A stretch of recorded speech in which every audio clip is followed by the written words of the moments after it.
Hi అండి. అందరూ ఎలా ఉన్నారండి? బాగున్నారా? దరిద్రుడి పెళ్ళికి వడగళ్ళు వానన్నట్టు టయానికి మా ఇంటికైతే చుట్టాలైతే వచ్చారండి. మా ఇంట్లో కాస్త ఇడ్లీ రుబ్బుందండి. ఇడ్లీ కాస్త చేసిన తర్వాత కాస్త ఉప్మా కూడా చేద్దామని నెయ్యితోనైతే ఉప్మా అయితే చేశాను. ఉప్మా అనేసరికి అందరికీ జ్వరమే కదండీ! ఎవ్వరు తినలేదండి. మా పాప అయితే మూతి మూకుడులా పెట్టేసింది. చేసిన ఉప్మా చేసినట్లుగే ఉండిపోయిందండి. పావు కేజీ రవ్వ చేశాను. పావు కేజీ రవ్వ మొత్తం ఉండిపోయింది. ఐడియా ఒక జీవితాన్ని మార్చేస్తదన్నట్టు. నాకైతే ఉప్మాతోనైతే చాలా డిఫరెంట్‌గా రవ్వ దోసలు చేస్తే ఎలా ఉంటదా అనిపించిందండి. వెంటనే ఇంకా రవ్వ దోస చేయడానికైతే ప్రిపేర్ చేశాను. అప్పటికప్పుడు చేసుకోవచ్చండి రవ్వ దోసలు. ముందుగా అయితే నేను ఆ గ్లాస్‌తో 3 గ్లాసులు బియ్యాన్నయితే ఒక 2 అవర్స్ పాటు నానబెట్టుకుంటే సరిపోతుందండి. నేనైతే 4, 5 గంటలు నానబెట్టుకున్నాను. కనిపిస్తుంది కదండీ కప్పు. కప్పుతోనైతే 2 కప్పులు అటుకులు తీసుకున్నానండి. ఏ అటుకులైనా యూజ్‌ఫుల్ అవుతాయండి. ముందుగా అయితే చూపించాను కదా! బియ్యం కడిగి పెట్టుకొని ఉంచుకున్నానండి. నానిపోయినియి. ఇప్పుడు నేను 2 కప్పులు అటుకులు చూపించాను కదా! మనం పిండి మొత్తం మిక్సీ పట్టుకునేటప్పుడు అటుకులు నానబెట్టుకొని వేసుకోవాలండి. ముందుగా అయితే నానబెట్టి ఉంచకూడదు. ఇప్పుడు మీకు ముందుగా చూపించాను కదండీ ఉప్మా. ఉప్మాలోనైతే పల్లీలు, శనగపప్పు, మినపప్పు, అల్లము, కరివేపాకు, జీలకర్ర మొత్తం అన్ని ఐటెమ్స్ ఏసి చాలా బాగా టేస్ట్‌గా చేశానండి. ఉప్మా వేసుకున్న తరువాత మొత్తం విడగొట్టేయాలనమాట. ఇప్పుడు చూసారా నేను పూర్తిగా అయితే వేయలేదండి ఉప్మా. కొంచెం ఉంచేసాను. ఆ 3 గ్లాసులకి పావులో సగం కంటే కొంచెం ఎక్కువేసినట్టనమాట. గుర్తుపెట్టుకోండి. ఇప్పుడు మనం ఏసుకున్న ఐటెమ్స్ అన్నీ బాగా కలిసేటట్లుగా గరిటెతో ఒకసారి మొత్తం బాగా కలుపుకున్న తరువాత, మిక్సీ గిన్నెలోనైతే కొంచెం కొంచెం వేసుకొని, కాసిన్ని వాటర్ వేసుకొని, మనం దోసల పిండి ఎలా కన్సిస్టెన్సీ రుబ్బుతామో అదే కన్సిస్టెంట్‌లో కొద్దిగా సాల్ట్ వేసుకొని మొత్తము మిక్సీ పట్టేసుకోవాలి. అండి. మొత్తం అయితే నేను మిక్సీ పట్టేస్తున్నానండి. ఎంత సాఫ్ట్‌గా, మెత్తగా పేస్ట్‌లా పట్టుకున్నానో అలాగే పట్టుకోవాలి. ఇప్పుడు దోసలో మసాలా ప్రిపేర్ చేసుకోవడం కోసం 4, 5 పచ్చిమిరపకాయలు, ఒక ఇంచి అల్లం ముక్క, ఒక 2 చెంచాలు జీలకర్ర, ఒక 5, 6 రెబ్బలు వెల్లుల్లిపాయని వేసుకోవాలండి. మొత్తము కచ్చా పచ్చాగా మిక్సీ పట్టేసుకోవాలి. వస్తున్నాయి కదండీ పొటాటోస్. ఈ పొటాటోస్‌ని కుక్కర్‌లో పెట్టుకొని ఒక 4, 5 విజిల్లు పెట్టుకోవాలండి. మెత్తగా అవ్వాలమాట.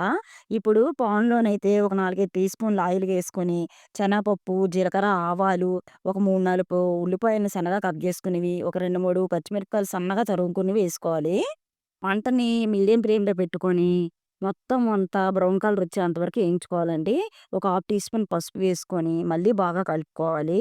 ఇప్పుడు మనం ముందుగా ప్రిపేర్ చేసుకొని ఉంచుకున్న మసాలాని వేసుకొని, మంటని మీడియం ఫ్లేమ్ నుంచి స్లోకి మార్చుకుంటూ, మొత్తం బాగా అరోమా వచ్చేంత వరకు ఏయించుకోవాలండి. ఎంత బాగా ఏగితే అంత టేస్ట్‌గా ఉంటుందన్నమాట కర్రీ.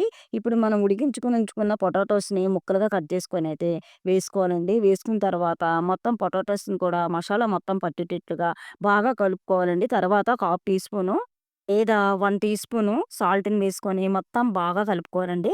తర్వాత ఒక హాఫ్ గ్లాసు వాటర్‌ని వేసుకొని మొత్తం బాగా కలుపుకొని, మంటని మీడియం ఫ్లేమ్‌లో పెట్టుకొని బాగా మెత్తగా ఉడికించాలండి. పొటాటోస్‌ని మొత్తం బాగా స్మాష్ చేయాలి. ఇప్పుడు కొంచెం కరివేపాకు వేసుకోవాలండి. గరిటెతో చూసారా నేను ఎలా కలుపుతున్నానో, అలా మెత్తగా బాగా కలుపుకోవాలండి. ఎంత మెత్తగా ఉంటే కర్రీ అంత టేస్ట్‌గా ఉంటుంది. మనం దోసలో స్టఫ్ చేసినప్పుడు చాలా బావుంటుందండి. కూరైతే రెడీ అయిపోయింది. ఇప్పుడు స్టవ్ మీదైతే పాన్ పెట్టుకున్నానండి.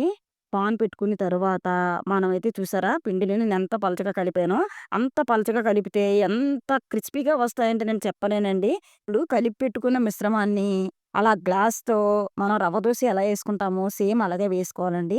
మంటని మీడియం ఫ్లేమ్‌లో పెట్టుకొని పైనైతే నెయ్యిని వేసుకొని కాల్చుకుంటే చాలా టేస్ట్‌గా ఉంటుంది. లేకపోతే ఆయిల్ కూడా వేసుకోవచ్చండి. No problem. ఇప్పుడైతే సన్నగా కట్ చేసుకున్న ఆనియన్స్‌ని మొత్తం అత్తంతా సరిపోయేటట్లుగా పలాచగా వేసుకోవాలండి. ఇప్పుడు మనం ముందుగా ప్రిపేర్ చేసుకొని ఉంచుకున్న కర్రీనైతే మధ్యలో వేసుకోవాలండి. అట్టుకు మధ్యలో వేసుకొని మొత్తం సరిపోయేటట్టుగా సర్దుకోవాలనమాట. మధ్యలోనే ఉంచుకోవాలి. ఇప్పుడు చూసారా ఎంత బాగా కనిపిస్తుందో? మీకు అట్టు చూస్తుంటేనే మీకు అర్థమవుతుందండి. ఎంత క్రిస్పీగా వచ్చిందో. రేకులా వస్తదండి. తింటే అస్సలు వదలరండి. అంత బాగా వచ్చినాయనమాట. చూసారు కదా! మొత్తం దోస మొత్తం బాగా కాలిన తరువాత అటు నుంచి, ఇటు నుంచి మడుసుకుంటే ఎంతో టేస్టీగా ఉండే రవ్వ దోస అయితే రెడీ అయిపోయిందండి. మసాలా రవ్వ దోసి. ఇదే పిండితోనైతే కాస్త పిండినైతే పలుచగా చేయకుండా కాస్త చిక్కగా ఉంచుకొని, మనం స్పాంజిలాగా మెత్తగా ఉండే దోసలు కూడా వేసుకోవచ్చండి. ఊతప్పాల్లాగా వస్తాయి గానీ, టేస్ట్ అయితే అద్భుతంగా ఉంది. అయి కూడా నేను ట్రై చేశాను. చాలా చాలా బా వచ్చింది. నేను చెప్పిన విధంగా చేశారా అంటే అస్సలు వదలరండి. అంత బా వచ్చినియి. ఇప్పుడు ఉప్మా మిగిలినా సరే ఈ విధంగా ట్రై చేయండి. మళ్ళీ మళ్ళీ చేస్తారండి. నన్ను నమ్మి ఒక్కసారి ట్రై చేయండి. చూసారు కదా! మిగిలిన ఉప్మాతోనైతే నేను ఎంత డిఫరెంట్ స్టైల్‌లోనైతే రవ్వ దోసలు చేశానో, అలాగే స్పాంజిలేటట్లు కూడా ఈజీగా వస్తాయండి. ఒకసారి ట్రై చేయండి. మీకే అర్థమవుతుంది. కమ్మగా నీతి వాసనతో గుమగుమలాడిపోతుందండి. ప్లీజ్ అండి మాలాంటి వాళ్ళకి సపోర్ట్ ఇవ్వండి. నా ఛానెల్‌ను లైక్ చేయండి, షేర్ చేయండి, కామెంట్స్ పెట్టండి, సబ్స్క్రైబ్ చేయండి. Thank you for watching.